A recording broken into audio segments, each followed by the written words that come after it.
Саламатсыздар ма балалар? Бүгін сабақта кім жоқ? Айта ғой. Бүгін сабақта Абдухирова мен Нұрсұлан Нұрбайжан, Саматова мен Сұңқарғыбай жоқ. Жақсы, 3 бала ауырып жатыр, 1 бала сирепті, өте жақсы бала. Көңіл күйлерің жақсы ма? Сабаққа дайындықтарың жақсы ма? Олай болса сабағымызды бастаймыз балалар. Өткен сабақта біз Мұқағали Мақатаевтың Аққулар ұйықтағанда деген керемет поэмасымен таныс болғанбыз балалар. Аққу киелі құс, оны қазақ халқы ерекше қастерлеген, құрметтеген. Аққу жайында балалар аңыз әңгімелер де өте көп. Ақын жазушылардың шығармаларынан бөлек балалар әнші сазгерлердің де шығармалары көп екен. Олар да қалыс қалмаған екен әнші сазгерлерде. Олай болса біз бірінші Нұрғиса Тілендиевтің үй тапсырмасын бастамастан бұрын, сұрамастан бұрын Нұрғиса Тілендиевтің Аққу күйін тыңдай отырып, яғни поэма сазымен үндестігін естиміз, байқаймыз. Бейнероликтерді тамашалай отырыңдар, әрі Аққу күйін мұқият тыңдаймыз балалар.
Күйді тамашаладық, поэманы есімізге түсірдік. Үйге не беріледі? Дұрыс айтады, үйге композициялық жоспар құруға берілгенбіз. Өткен сабақта біз толық поэманы оқып таныстық, тақырыбы мен идеясын аштық. Үйге композициялық жоспар құруға берілген. Енді біз алдарыңызға мен қазір бірнеше суреттер тастаймын. Сол суреттер бойынша оқиғаның желісін естиміз, құрып шығамыз. Яғни суреттерді орналастырамыз. Оқиғаның желісі бойынша қазір суреттерді орналастырамыз. Ал балалар көмектесе ойнанып тоқтаса қалда, ортақ бірінде ақ жаққа бұрылақ ал, ақ жаққа бұрылақ алды. Бері қарай жақындаса қалды, тез тұрып, әдеге келе қаламыз, тұрамыз. Әрі жақындап оқиғаның қай жері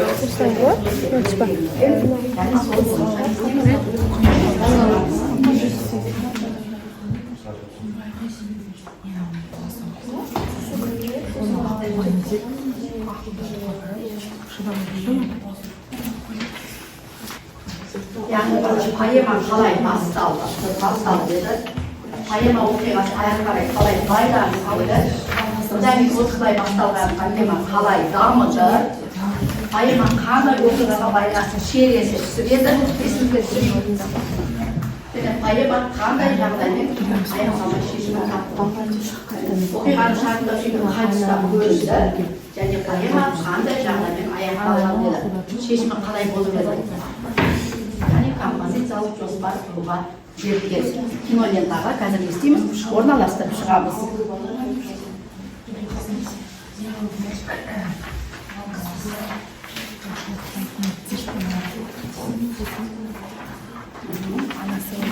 Алдымызда дискрипті жазылды.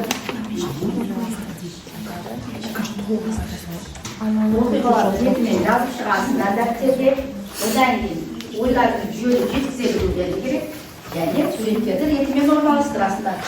Уақыт кетті, 3 балл алулар керек балалар.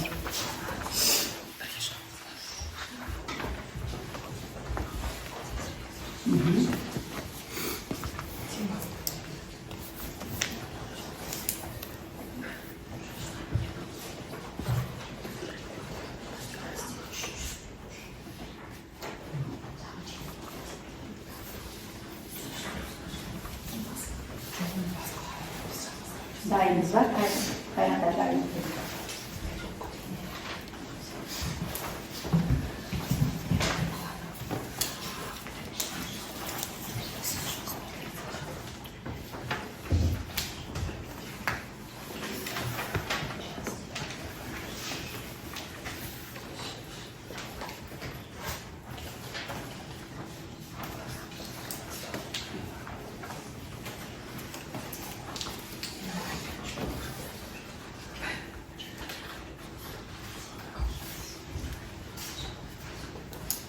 Topla sağlayıp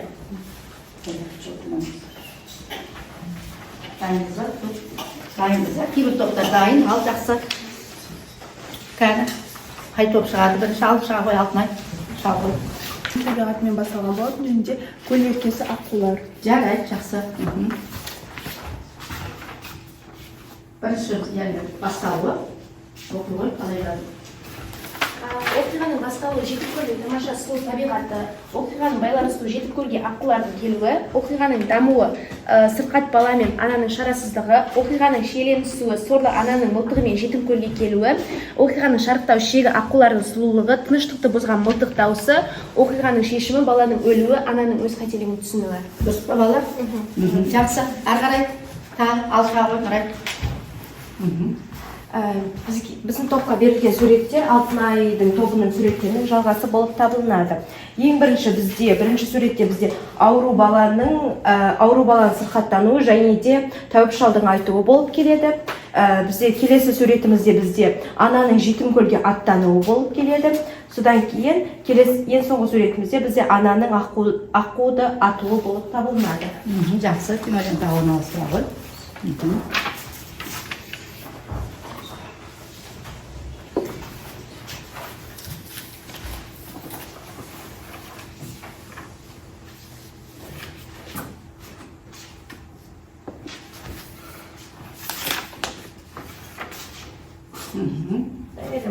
Иә. Жақсы. Әрі қарай. Ал, әрі қарай. Кім шығады кәні? Поэма қандай оқиға байланысты шиеленісе түсті, және оқиғаның шарықтау шегімен шешімі қалай болып еді, сол тұсқа келіп келме. Жақсы, шағой. Бізде шиеленісу аса кестен болған көлдің беті, шарықтау шегі жалғыз ұлдың өлімі, және де шешімі бізде аққулардың көлге оралмай кетуі. Жақсы, өте дұрыс иә балалар.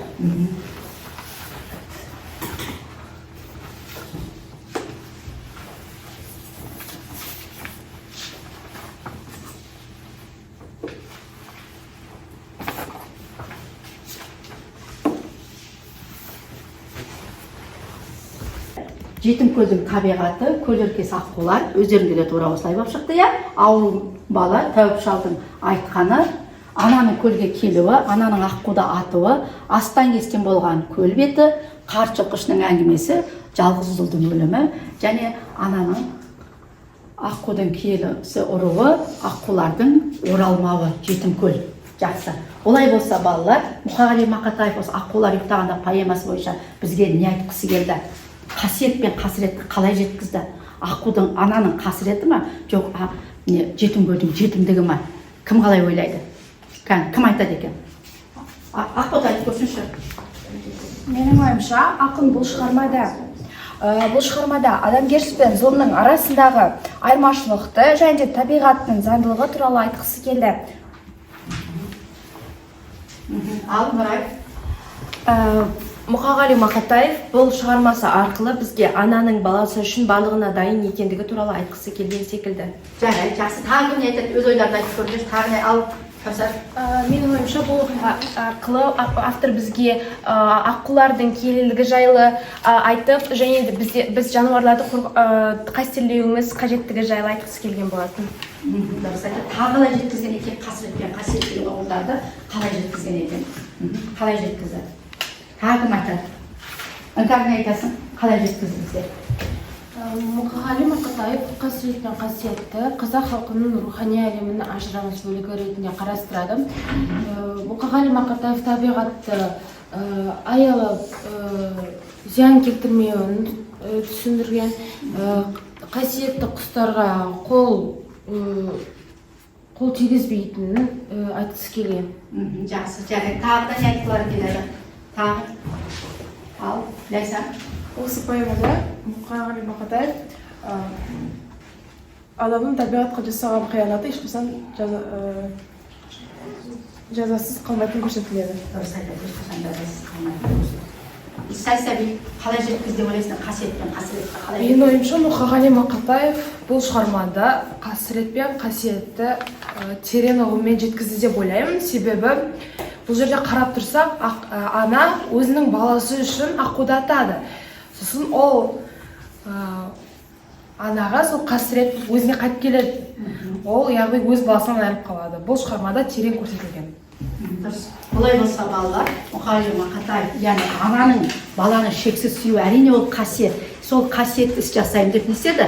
Қасіретке ұшырады, иә? Қасірет ұшырады. Олай болса бүгінгі біздің тақырыбымыз күнді жазып қояйық. Балалар, ақпанның 28-і қасиет пен қасиетке арналған поэма. Бүгінгі күнді жазайық, дәптерімізді ашайық. Қасиет пен қасіреттің белгісіне арналған поэма. Қағыздың мақсаты балалар, шығармадағы материалдық және рухани құндылықтарды заманауи тұрғыда салыстырып, жаңашылдығына баға беру. Және шығармадағы көркемдегіш құралдардың қолданысын талдай отырып, автор стилін анықтау. Ал бүгінгі сабақ мақсаты шығармадағы материалдық және рухани құндылықтарды заманауи тұрғыда салыстырып, жаңашылдығына баға бересіңдер, және шығармадағы көркемдегіш құралдардың қолданысын талдай отырып, автор стиліне істейміз, талдаймыз балалар. Олай болса, тапсырма орындаймыз балалар. Сендердің алдарында қазір тапсырма берілген. Енді балалар, қазір біз бірінші жаңа сендер істедіңдер. Көпшілігің ананы қолдадыңдар, кейбіреулерің баланы қолдадыңдар, кейбіреулерің аққу киелі құс деп айтып кетіңдер. Олай болса, ананы қолдайтындар бірінші қатарға жылдам отыра қалайық, баланы қолдайтындар екінші қатарға жылдам отыра қалайық, ал үшінші аққуды қолдайтындар үшінші қатарға жылдам отыра қалайық. Жаңа сендер ой болғандар, қасиет пен қасіретті қалай жеткізеді туралы. Бүгінгі біздің тақырыбымыз қасиет пен қасіреттің белгісіне арналған поэма. Жылдам отыра қалайық балалар. Жылдам отыра қалайық. Ал жақсы, алдымызда бағалау парағы жатыр. Сол бағалау парағы бойынша әркім бағалай береді.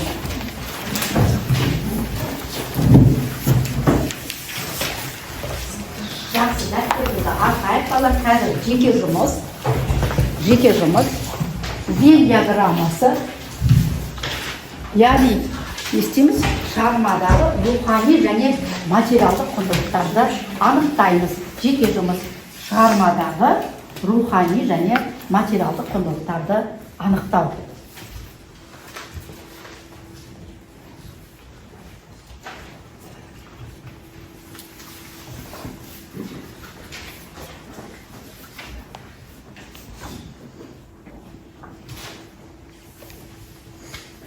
Қандай құндылықтар көзделді? Қазіргі заманда өзекті ме?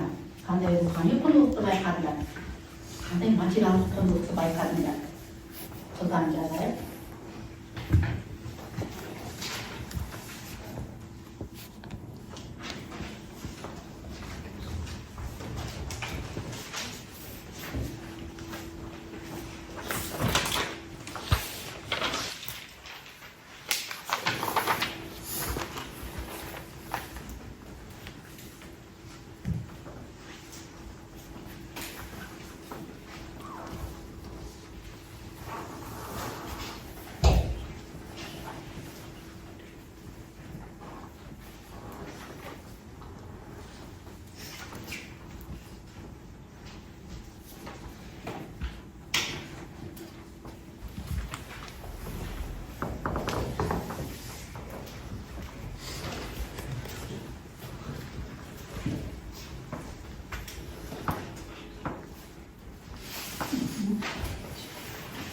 Рухани құндылыққа не жатқызамыз, материалдық құндылықтарға не жатқызамыз.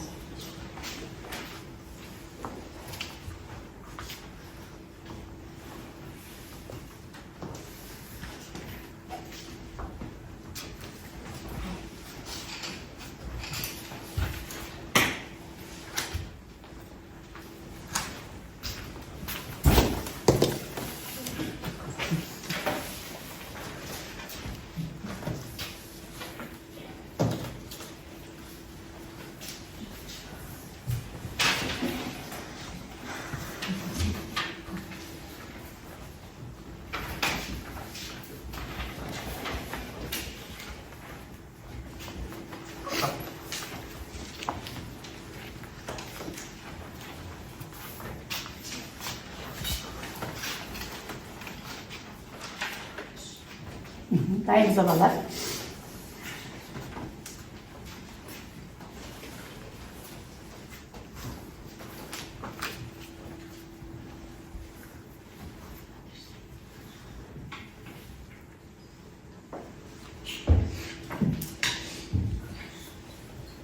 Hanım kaymaklardayım, sarı şahatar ana, doğruluğu iki şahatar bala, doğru üçün şahatar аққу doğru. Қай топтайды екен? Жеке жұмыс бірақ бұл жерде балалар. Кәусардан басқа, Маржаннан басқа, тағы балалар. Ал, Маржан оқи ғой. Материалдыққа балалығы, мылтық, ана, төсек, аққу деп өткіземіз. Ал руханиға әдет құрып, ананың шексіз махаббаты, салт дәстүр, отбасы махаббаты. Бұл екі құндылық та адамзатқа қажетті құндылықтар, солай ма? Иә, өте жақсы. Әрі қарай тағы өзін бағалап отыр, өзара бағалап. Тағы Ақбота оқи ғой. Рухани құндылықтарға аққудың киелігі, отбасы ішіндегі махаббат, наным, сенімдер мен дәстүрлер. Материалдық құндылыққа бесік, ат, бала, мылтық, ана, аққу, төсек. Өте жақсы. Әрі қарай Алтай. Рухани құндылыққа ананың балаға деген махаббаты, аққудың киесі ұруы, салт дәстүрлер, отбасы құндылықтары және ырым-тығылдар. Материалдыққа қамшы, мылтық, бесік, төсек, жылқы, орамал, ат, бала, аққу. Әрі тағы кім оқысын? Тағы ал Кәусар оқи ғой. Рухани құндылыққа ананың балаға деген махаббатын, дәстүрді, аққудың киесін және де ананың жүрегін жатқызамыз. Ал материалдық құндылыққа мылтық, аққу, ана, бала, ағайдың, ат пен төсекті жатқызамыз. Жарайды, тағы да кім оқиды? Ал Үңкәр оқи ғой. Рухани құндылыққа ананың махаббаты, баласы үшін жанын қиюы, салт дәстүр, аққудың киелігі. Материалдық құндылыққа мылтық, бесік, қамшы, дәрі-дәрмек. Сағыныш екен. Руханиға біз дәстүр, қасиет, отбасы, ананың махаббатын жатқызамыз. Материалдыққа мылтық, аққу, ана, бала. Жарайды, тағы оқиды. Нұрай екен. Біз бұл жерде рухани құндылыққа біз әдеп ғұрып, дәстүр, ана махаббатын, сенімшілдік, әке қорқынышы мен аққу киелігін жатқыза аламыз. Материал ат, қамшы, аққу, мылтық, көл, орамал, ана, тәуіп шал және жылқышы қартты жатқыза аламыз. Жарайды, жақсы. Тағы кім оқиды екен? Сәсәби. Біз руханиға аққудың киелігін жатқызамыз және де ананың балаға деген махаббатын және де әдет ғұрыптар мен салт дәстүрлерді. Ал материалдыққа біз бесік, мылтық, қамшы, ат және де ат пен қамшыны. Диаграммасы бойынша өзара бағалау орындап отырдар. Алдарына бағалау парақтарына мен жүргізіп отырам.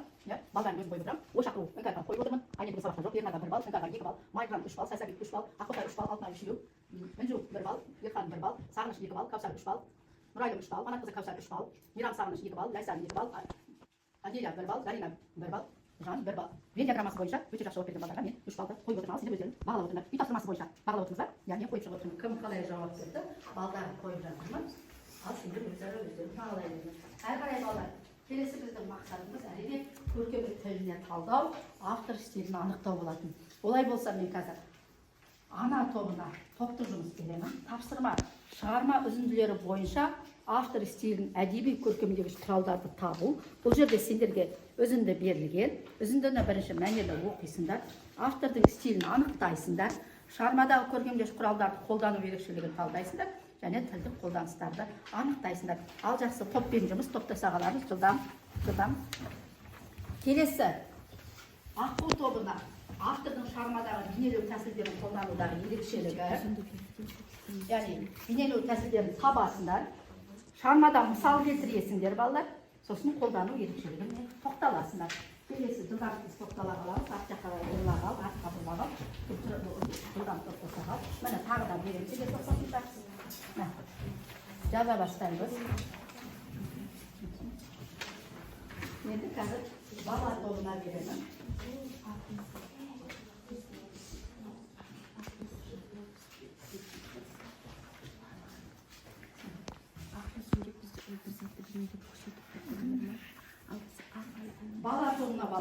берген көркемдегіш тәсілдерге шығармада мысал келтіресіздер. Яғни метафора, эпитет, теңеу. Метафораны табасыңдар 1 балл, эпитетті табасыңдар 1 балл, теңеуді табасыңдар 1 балл. Ал бастаймыз тез. Топтаса қалайық, жылдам топтасып.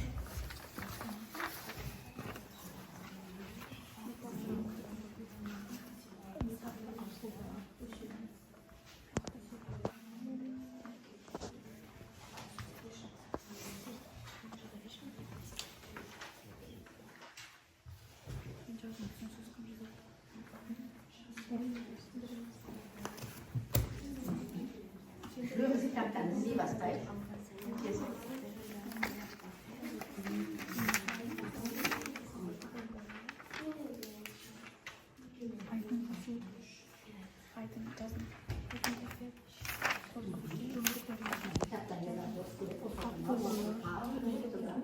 Şimdi de bırakın biz yerlikte ya, olay mı? Öz oylarda ortalık büyüsünler. Taza, okul taza.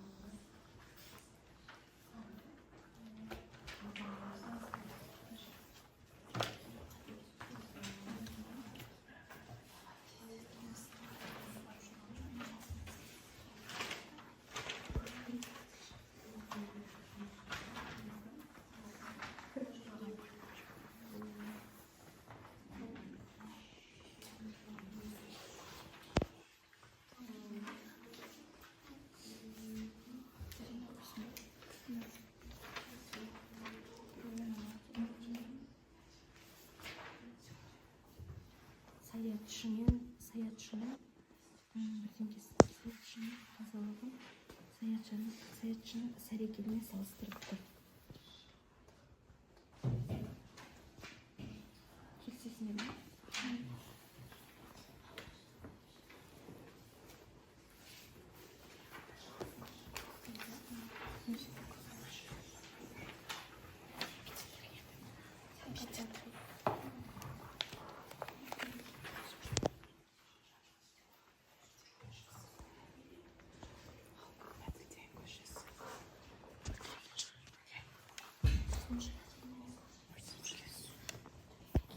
Өтілтеген көшесі.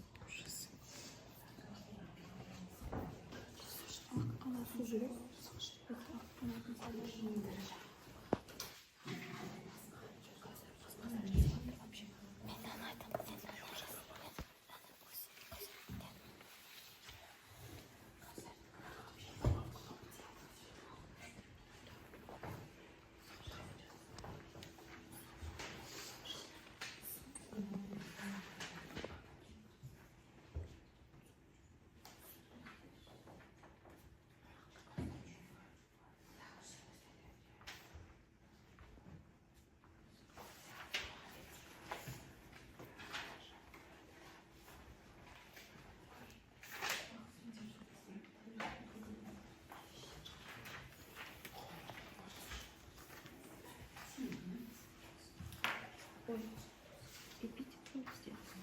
Ayaklar, sol kalklar, hay toplayın.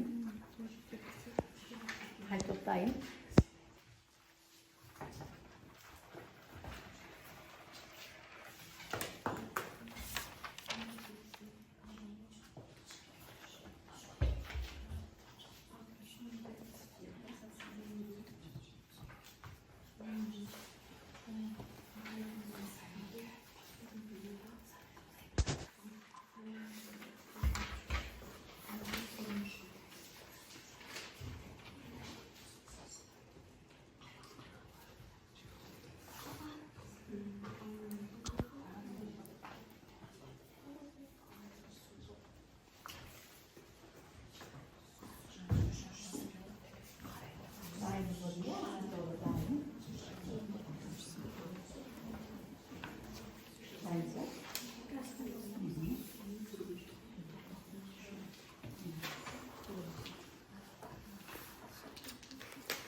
Дайынбыз ба?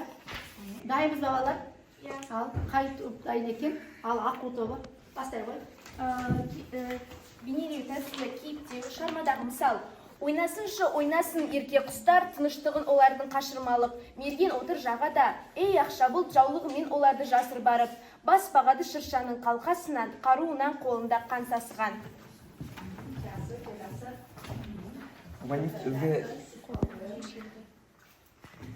қолданылу ерекшелігі. Гуманист ізгі жүрек, ақын, адал махаббаттары бұлшуға бар ниетімен, жиіркенішімен білдіреді. Өмір мен білім өскін мен табиғат пен адам арасындағы араласты көрсету. Табиғаттың білексін ашылып, бейнесін. Кейіптеуге қоса кетсем, ал аққулар тарануда суып түсіп су моншақ арқасынан қарайды ана шыршаның қасынан. Ендігі бейнелеу тәсілі эпитет. Шығармада мысал. Көмейінде тәтті үні бұлай қалып, жаға талда жас болды тұр ойланып. Жер бетінде тыныштық, көл бетінде қауышыпты қара орман көлде түнде. Дүрлік түрме жұртыңды салма біліп, кім білсін, мүмкін бәрі жалған үміт. Қолдану ерекшелер. Тәтті үн, қара орман, жалған үміт, аққу мойын, сүмбе қанат. Эпитеттері жай қолданылатын салмағын, бұл тіркесін адамның не затын, не табиғаттың құбылыстарын сөз арқылы ерекшеленуі. Белгілері анық, көз алдында елес арқылы түрлі қозғалысқа енгізіледі.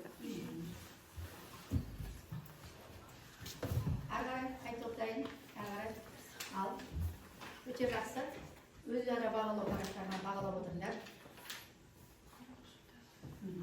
Топ барысы қалай бағалау мүмкіндігін өзара бағалау жүргізілді. Өзара бағалау қарама балаларымыз қойып жатырмын балалар.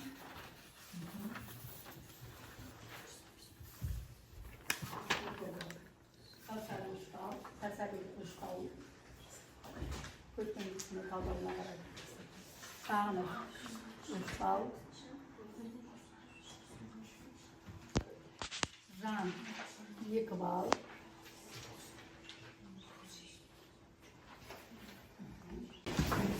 Жақсы, әрі қарай келесі. Ал, бала тобы дайын екен? Ал, жақсы, дайын болсақ бастай ғой. Метафораны айтсам, айдын төсек, өмір дария, өмір емес өмірі, аққу бала, ақ төсек, атпақ айдын, сының құсы жаралы аққу, көкке. Жақсы, әрі қарай. Метафора дегеніміз ауыстыру балдар, иә? Ал, жақсы. Теңеу қалай жасалады? Қалай тауып отырса керек? Тай жинақтар арқылы, сосын сияқты, секілді деген сөздердің арқасында жасалады. Дұрыс айтады. Ал, эпитет қалай тауып отырсыңдар? Көбінесе қалай табасыңдар? Снесімен затты. Снесімен затты жасалу жолы. Ал, эпитет дегеніміз не? Таптық па? Ал, кім оқиды? Оқи ғой, Алина. Эпитетке біз тәкаппар қыз, дұрыс айтады. Қатырақ. деген қажасы. Қалай? Мөлдір деген қажасы. Көздіреген көз жасы. Бұл бір жағынан киптеу деуге болады, иә? Киптеуге де жатады солай ма, балар? Иә. Ақ қанатты сабилар. Ақ қанатты. Сабилар. Тірі жан. Тірі жан, дұрыс айтады. Сом жүрек. Сом жүрек. Ақ қанат. Ақ қанат. Ақ төсек. Ақ төсек. Көк түтін. Түтін. Көк түтін. Сүбе қанат. Сүбе қанат. Жақсы, өте жақсы. Әрі қарай тағы жалғастыра. Бар ма? Ал оқыңыз. Өзенде жоқ сыймаған арнасына, жылғада жоқ дала мен жалғасуға. Таста тұнған жаңбырдың тамшысындай, қалай біткен мына көл, тау басына бұл жерде теңеу. Таста тұнған жаңбырдың тамшысындай, қалай біткен мына көл, тау басына. Өте жақсы, тағы да бар екен. Келесі, сарқытындай өлімнің қалған қарға, екеу болса дүние арман бар ма? Бұл жерде сарқытындай өлімнің қалған қарға. Жақсы, өте жақсы, жақсы. Тағы бар екен? Келеді ана қарабет қарақшыдай, ел мен жерден бір жола аласталған, аппақ нұрды көре алмай-ақ аспаннан, түн-түнекте бейне бір адасқан жан. Бұл жерде қарақшыдай дейін теңеу. Жақсы. Әрі қарай келесің, ана тоғы. Сендер қандай тапсырма берілді? Бұл жерде үзінді берілген, және де бұл жерде ақынның стилінің қолдануын түсіндіру керек болған. Бұл жерде берілген үзінді бізде құс аппақ, айдын аппақ, нұрда аппақ, аппақ нұрға қосылады әлделеп ақ төсінді бермей тыным, ақ айдынның ақ мүсіннің тербейтұғын. Аппақ нұрмен шомылтып айналасын, ақ сәулемен айдынның ойнағаны. Ошақ қасы отбасын көрмепті ғой, дүние-ау сен осындай кереметтен. Ақ айдын ақ мүсіннің тербейтұғын, бұл көлге мылтық алған саятшы емес, тірі жан аяқ басып келмейтұғын. Жақсы. Ақынның образдардағы шуда эпитеттік өте ұтымды қолданған. Ақтынар, ақ мүсін, ақ сәуле ұғымдарының кездесуі тақырып пен идеяның бірлігін көрсетеді. бір сөзді қайталап айта бермес үшін ойды түсіндіктірек баяндау. Жақсы. Бір ұғымды түрлендіріп, әртүрлі атаулармен атап, жалпы мәтіннің көркемдігін арттыру. Жақсы, сізге тоқталып өттік. Өте жақсы бала. Олай болса, қазір қолыңызға соттама алайық. Бізге Мұқағали Мақатаев не айтқысы келді екен осы поэмада? Және сонымен қоса балалар, иә? Сонымен қоса ана не айтқысы келді екен осы поэмада? Және тәуіп шал не айтқысы келді екен? Қарт жылқышы не айтқысы келді екен? Ал, бастаймыз.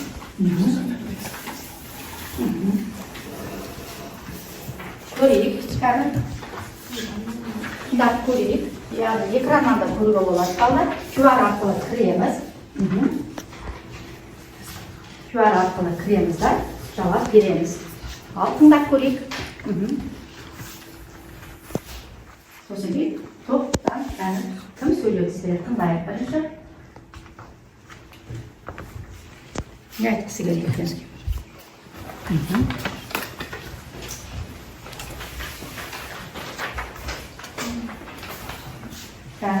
Жаңағыдарыңызға жылдам өте.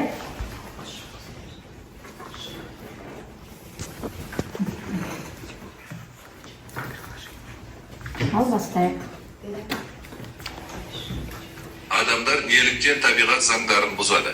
Біз киелі құстарды қорғай алмасақ, өз болашағымызды қалай қорғаймыз?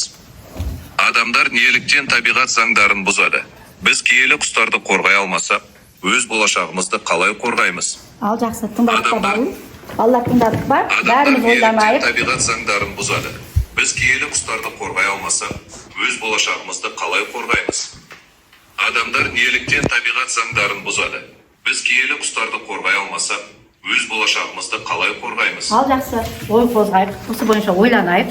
Кәні жылдам кез келген қатардан жауап беруге болады. Кез келген қатардан. Ал адамдар неліктен табиғат заңдылықтарын бұзады дейді. Ал киелі құстарды қорғай алмасақ, өз болашағымызды қалай қорғаймыз деп жатыр. Ал сәсәбі айта ғой. Кейде адамдар өз қажеттіліктері үшін табиғат заңдылықтарын бұзады. Бірақ бұл адам өміріне де кері әсерін тигізеді. Арғай тағым сөйлейді. Кәні Мұқағали не айтқысы келді екен? Адамдар неліктен табиғат заңдылықтарын бұзады депті. Ал.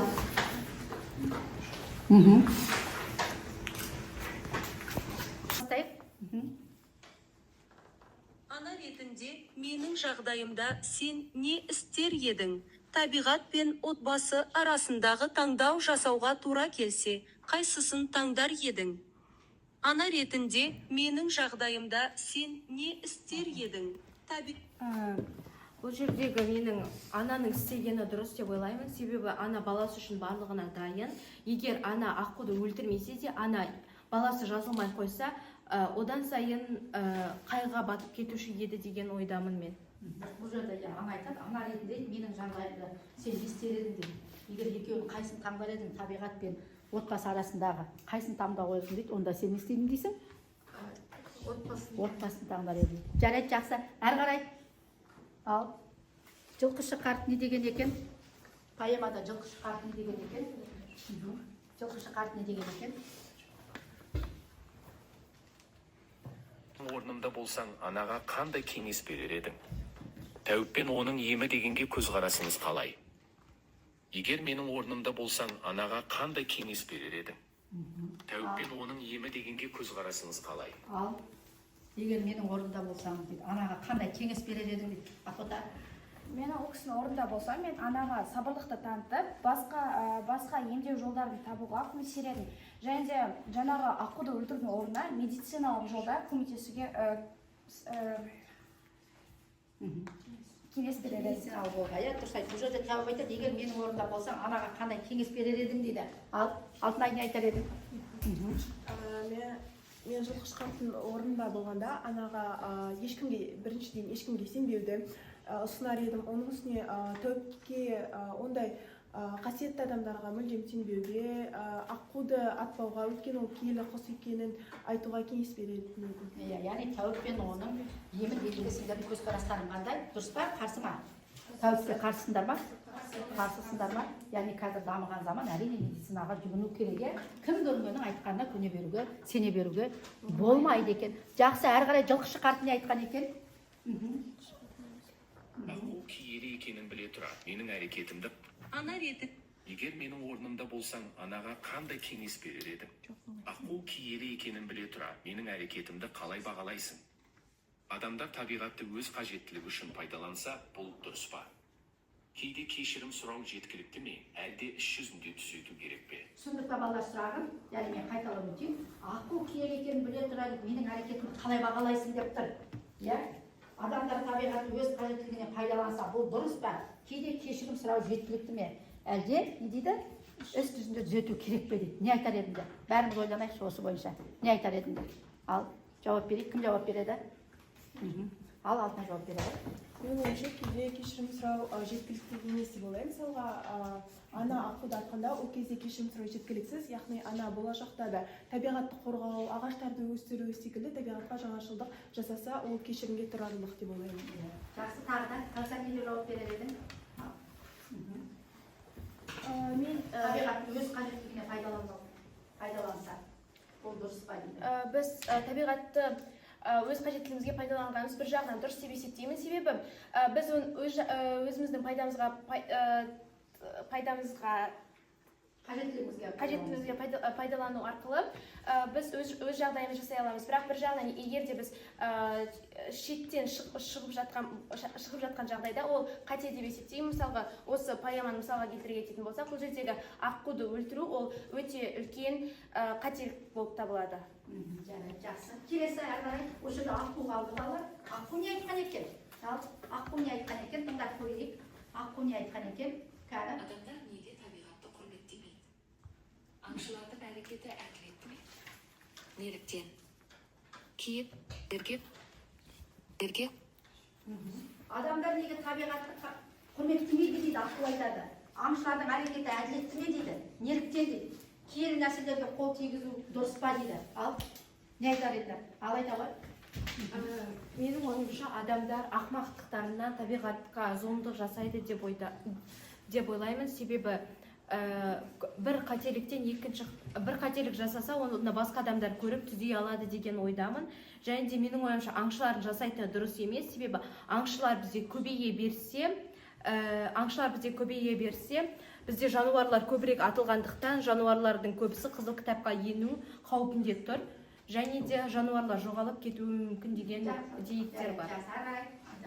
Менің ойымша аңшылардікі әділетті, егер де жануар өзі саған бірінші тисе, онда атуға жөн. Ал егер де бостан босқа ату, ол менің ойымша дұрыс емес деп ойлаймын. Өзіне қауіпті жағдайда ма? Олай болса, балдар сабағымыздың мақсатына жете алдық па? Кім қанша ұпай алды? Ұпайларын қойып отырыңдар. Қандай мақсат қойып едік? Қаншалықты мақсатқа жеттік? Олай болса, сабағымызға рефлексия жасаймыз, балдар, дайын отырайық. Иә? Үйге тапсырма балалар жазып аламыз. Поэмадан үзінді жаттау. Поэмадан үзінді жаттап келесіңдер. Поэмадан үзінді жаттаймыз.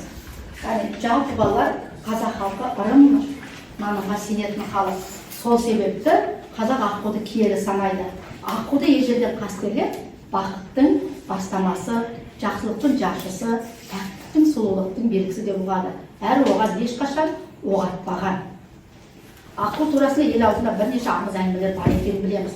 Соның бірі, ертеде бір адам аққудың киелі екенін білмей оқ атады. Сонда аққудың сыңары өз босағысыз өмір сүре алмайтынын дәлелдеп, өзінің басын тасқа ұрып, өзін өзі өлтірген екен. Ал оқ атқан адам арада қанша жыл өтсе де отбасын құра алмай, еш перзентсіз дүниеден жалғыз өтіпті дейді. Сондықтан аққу құстың төресі жалғыз жатып оттамас деген сөз осыдан қалған екен балалар. Олай болса, ананың баласы үшін жанын беруі әрине бұл қасиет екенін білдік. Ал аққуда туы бұл қасірет. Арашалай алмауы қасірет болды. Баласын өлімнен арашалап алмаған ананың бұл қасіреті екенін біз бүгінгі сабағымызда естідік. Түсіндік. Аққудың жұбынан айырылуы бұл да қасірет. Бүгін біз сабағымыздың мақсатына жеттік деп ойлаймыз. Яғни рухани материалдық құндылықтарды анықтай алдық. Солай ма? Яғни шығармадағы материалдық рухани құндылықтарды заманауи тұрғыда салыстыру дедік, және көркемдеуіш құралдардың қолданысын талдай отырып, автор стиліне тоқталдық. Олай болса, сабағымызға кері байланыс жасайық. Алдымызда кері байланыс жазыр. Экранға да қарайық. Бұл 3-2-1 рефлексиясы. Бүгінгі сабақтан алған 3 маңызды ақпарат және сендердің көбірек білгілері келетін 2 мәлімет және есте сақтау керек ең маңызды бір ақпарат. Кім не айтады екен? Жақсы бастайық. Ал Маржан айта ғой. Үш маңызды ақпарат мен үшін ол Мұқағали Мақатаев бұл поэманың бір түн ішінде жазып шыққан, және киелі құстың киесі жаман екен, және де ананың шексіз махаббаты. Білгім келетін 2 мәлімет: аққу туралы қызықты аңыздар, және де Мұқағали Мақатаев бұл поэманың қандай оқиғадан шабыт алып жазды. Есте сақтау керек бір маңызды ақпарат: көрмегенге сенбе. Сайтан есте сақтау керек ең бір маңызды ақпаратты кім көрмегенге сенбеуге болмайды екен. Өте жақсы айтып тұр. Яғни бүгінгі сабақтан алған ең маңызды ақпаратым бұл Мұқағали Мақатаев бұл поэманы бір түнде жазып шыққандығы дейді. Және сол поэманы жазып шыққаннан кімге апарған? Кімнен алтын қалам алып еді? Ғаби Мүсіреповтен алтын қалам алған. Үш маңызды ақпарат. Біріншісі, аққу өте киелі құс, салт дәстүрлерді бұзбау керек. Жан-жағындағы адам айтқан кеңесшіге құлақ асу керек. Менің көбірек білгім келетін 2 мәлімет: аққулар туралы басқа да шығармалар, тағы кемен байланысты басқа ырымдар. Жақсы. Есте сақтау керек бір маңызды ақпарат: адамдарға көп сене беруге болмайды. Адамдар көп сенуге болмайды. Ал жақсы. Бүгінгі сабақтан алған 3 маңызды ақпаратым ол адамға сенбеуді, табиғатты аялау керегін, және де салт дәстүрлерге сеніп жүру керек екенін. Менің көбірек білгім келетін 2 мәлімет ол салт дәстүрлерді, ырым-тыйларды одан әрі білгім келеді, және де аққу туралы қызықты жақсы ақпараттарды білгім келеді. Және де мен үшін есте сақтау керек бір маңызды ақпарат: жаман нәрсе жасамау, себебі ол саған 2 есе қайтып келеді. Жақсы, дұрыс айтады. Өте жақсы. Әрі қарай